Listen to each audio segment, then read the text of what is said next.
ఎమ్మెల్సీగా గెలిచి దాదాపు 15 నెలలు 16 నెలలు గడుస్తా ఉంది.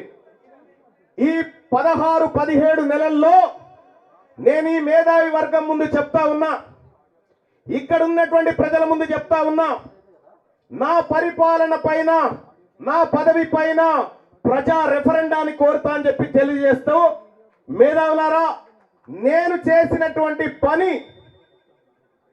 నిజంగా మిమ్మల్ని మించినటువంటి తెలంగాణ సమాజం లేదు.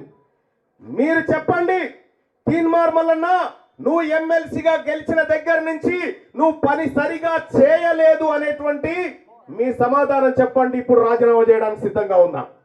అలాగే తీన్మార్ మల్లన్న నువ్వు చట్టసభల్లో ఉండి మా కోసం, మా వర్గాల కోసం, మా ఆలోచన కోసం నువ్వు పోరాడుతున్నావు కాబట్టి ఎమ్మెల్సీగా కొనసాగమని అదన్నా చెప్పండి.